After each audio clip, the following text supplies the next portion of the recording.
Amém, queridos irmãos, chegamos à sexta-feira, primeira semana de um novo volume do Alimento Diário, intitulado Eu vos designei para dar fruto. O título desta primeira semana também é Eu vos designei para dar fruto. E o título da sexta-feira, Servir para edificar a igreja. O versículo, 1 Coríntios capítulo 12, versículo 12.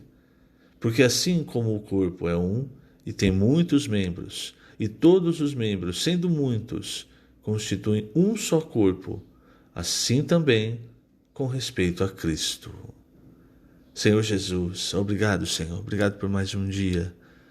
Obrigado por hoje estarmos inseridos em Ti, sermos Teu corpo, podemos Te servir como ramos ligados à videira, Te servindo de acordo com a Tua vontade, frutificando, pois estamos recebendo a Sua vida, a Sua palavra.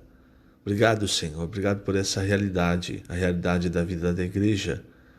Queremos permanecer em Ti até o fim, permanecer nas Tuas palavras, seguindo a direção da Tua palavra, e que até a Tua volta nós possamos desfrutar de Tua misericórdia, de Tua graça, de Teu cuidado amoroso.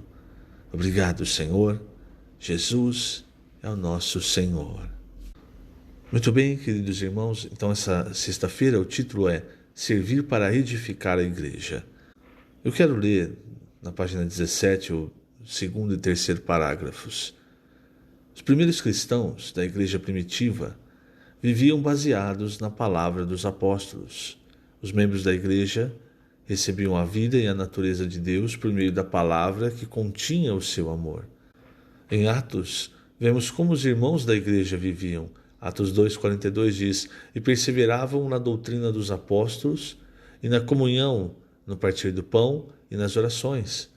Outra versão traduz assim, e perseveravam no ensinamento dos apóstolos e na comunhão dos apóstolos. Os apóstolos traziam ensinamentos e, como profetas, falavam a palavra da parte de Deus. Então veja, o que acontecia naquela época? Eles tinham a palavra de Deus, que era o Antigo Testamento.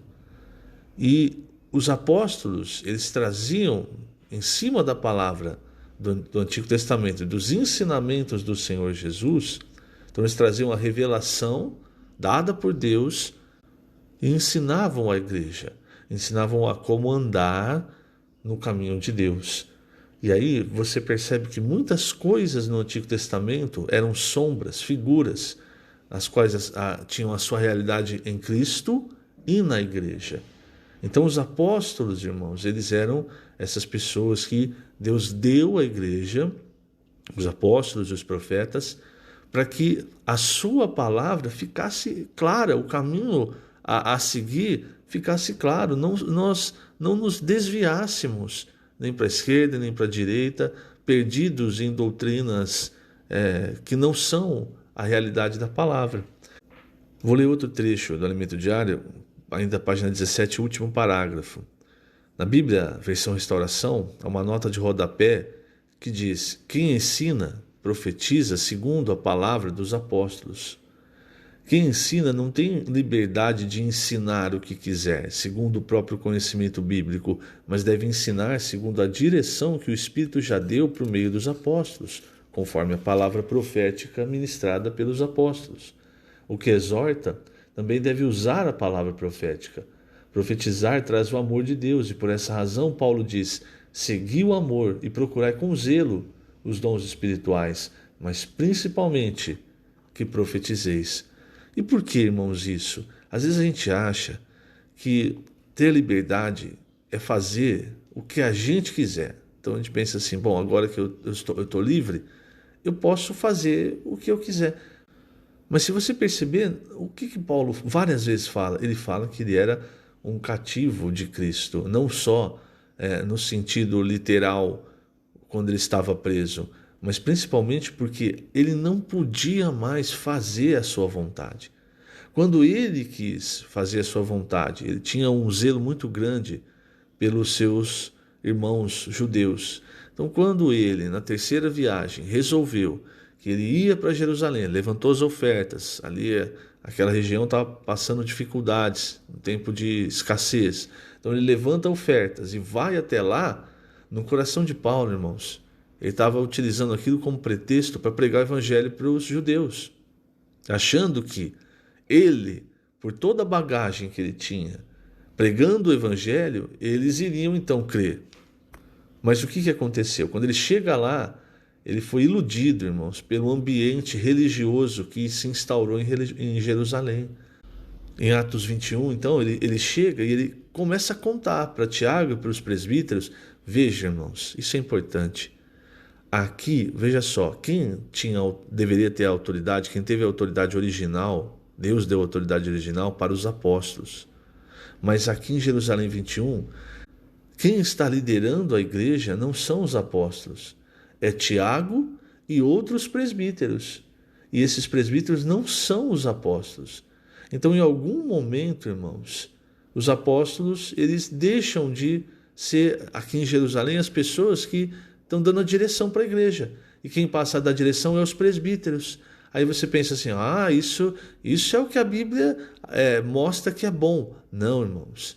Os presbíteros, eles são para cuidar da igreja, como Pedro diz, para cuidar do rebanho de Deus. Mas o que a Bíblia mostra, irmãos, é que a direção para a igreja não vem dos presbíteros. A direção vem dos apóstolos e profetas. E nesse caso, quem deveria estar dando a direção, quem deveria estar liderando, quem deveria ter recebido Paulo eram os apóstolos, e não Tiago com os presbíteros. Então a igreja em Jerusalém, irmãos, ela já estava tomada por um ambiente que não era um ambiente inicial, aquele ambiente em que os irmãos seguiam a direção, a doutrina, o ensinamento dos apóstolos. Mudou. E aí, irmãos, Tiago tem essa conversa estranha com Paulo. Porque Paulo chega, mostra, aqui o capítulo 21, ele diz assim: tendo nós chegado a Jerusalém, os irmãos nos receberam com alegria. Versículo 18, no dia seguinte, Paulo foi conosco encontrar-se com Tiago e todos os presbíteros se reuniram. Você vê, não há menção dos apóstolos aqui. E tendo saudades, contou minuciosamente o que Deus fizera entre os gentios por seu ministério. Estou lendo Atos 21, do 17, agora eu li o 19. Quer dizer, Paulo, ele chega e ele tinha a intenção de levar as ofertas, e se abrisse a porta, então, para ele pregar o evangelho para os judeus, é o que ele tinha no coração. Só que ele encontrou, irmãos, esse ambiente. Ele encontra, então, ele conta tudo o que aconteceu. E aí, veja, irmãos, versículo 20 diz assim: ouvindo, deram eles glória a Deus e lhe disseram. Olha agora o que Tiago vai dizer para Paulo: bem vês, irmão, quantas dezenas de milhares há entre os judeus que creram, e todos são zelosos da lei. Perceba, irmãos, eles creram, mas não deixaram a lei. Muitos continuavam, inclusive, oferecendo sacrifícios. Eles não entendiam que a realidade é Cristo. Por quê? Porque faltava o ensinamento dos apóstolos presente. Que o ensinamento dos apóstolos, a palavra profética, ela vem de Deus, exatamente para não acontecer isso. Não eram os presbíteros que tinham que dar a direção para a igreja em Jerusalém. E aí, irmãos, Tiago, se você continuar lendo, ele envolve Paulo. Paulo vê aqueles milhares de irmãos. E vamos ser sinceros, irmãos, talvez a obra de Paulo entre as igrejas não levantava milhares de pessoas. Então a gente vê igrejas reunidas em casas, como em Colossos, como em Roma. Provavelmente havia dezenas de pessoas, talvez centenas, mas não milhares. Então Paulo deve ter ficado chocado. E aquilo, irmãos, abalou, entre aspas, o moral de Paulo. E ele se deixou levar. E foi convencido por Tiago e pelos presbíteros a fazer um voto para mostrar que aquela vida da igreja em Jerusalém estava tudo bem, estava de acordo com a economia de Deus. E não estava, irmãos. Tanto é que quando ele estava para fazer o voto, é quando ele é preso. Então, o Senhor não permitiu que Paulo terminasse, que Paulo fizesse aquilo, porque aquilo poderia arruinar muito do que Deus já havia feito e trazer problemas até para nós no entendimento correto do que é a sã palavra, do que é a economia de Deus. Então veja, por que eu estou dizendo isso? Para nós percebermos, irmãos, como hoje o Senhor tem tido misericórdia de nós, tem nos dado a direção correta, para nós não sermos envolvidos num ambiente como esse de Jerusalém, um ambiente religioso, um ambiente que vai contra aquilo que Deus estipulou. É muito importante, irmãos, para a edificação da igreja que haja um só falar, ou seja, o falar numa mesma direção com o mesmo propósito. Se tem várias pessoas numa sala, todas as pessoas, elas querem, todo mundo quer a mesma coisa, a edificação da igreja, mas cada um acha que tem que ser de um jeito, a igreja não avança. Tem um trecho, irmãos, você vai se recordar, que acontece na Torre de Babel. Ali, em Gênesis, o povo, sob a liderança negativa de Nimrod, era um. E a liderança e o fato de haver um só falar, que era o falar de Nimrod, no aspecto negativo, traz uma lição para nós. Até o próprio Deus, o próprio Senhor, ele olha para a situação e ele diz, perdão, eu falei Gênesis 12, Gênesis 11, olha o versículo 5 e 6. Então desceu o Senhor para ver a cidade e a torre, que os filhos dos homens edificavam. E o Senhor disse, eis que o povo é um, e todos têm a mesma linguagem. Isso é apenas o começo. Agora não haverá restrição para tudo que intentam fazer. O lado negativo é que a liderança era de Nimrod. Agora veja o que o Senhor falou. Porque eles são um e a linguagem é um só falar, eles vão avançar, não tem restrição, eles vão avançar naquilo que eles querem fazer. Para a edificação da igreja, irmãos, não tem dois falares, é um falar.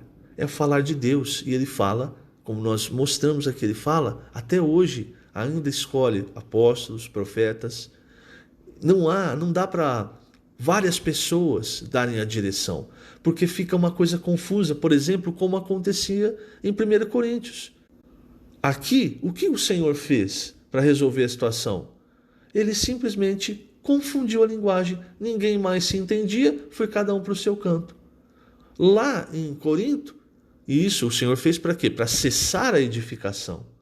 Lá em Corinto, o que estava acontecendo? Estava havendo divisão, porque um queria seguir a palavra de Paulo, outro queria seguir Pedro, outro queria seguir Apolo. Alguns até falavam, não, eu sou de Cristo. Tudo bem, mas se você está usando Cristo para se dividir dos outros, e ali, irmãos, é claro que a igreja em uma cidade, uma igreja em Corinto, uma igreja, assim como em uma igreja em Colossos, é o que nós vemos no ensinamento da Bíblia.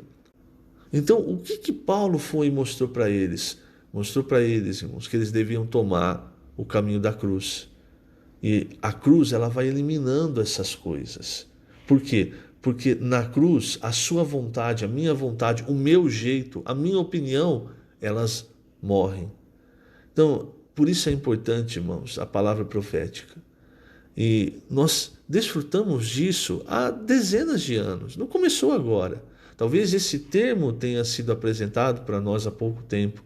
Mas se você percebermos, há muito tempo o Senhor já tem nos dado essa palavra profética. Desde, não vou citar nem muito atrás, mas desde o Atmani, o Tinisli, o irmão Dong. Então, isso é a bênção do Senhor para nós, para que a edificação da igreja avance, tendo um só falar, nos concentrando num só objetivo, em um só corpo. Então, é importante entender isso, para não cair na armadilha de Satanás e só perceber que caiu na armadilha lá na frente, quando não houver mais tempo para arrependimento, quando não houver mais tempo para retorno. Vamos dar valor, irmãos, ao que o Senhor tem nos dado, porque o Senhor, de fato, com a sua misericórdia, a sua graça, tem nos conduzido no caminho para o reino. Que o Senhor te abençoe grandemente nesse dia. Lembrando, estamos colocando essas gravações no canal do YouTube da Igreja em Ribeirão Preto. Jesus é o Senhor.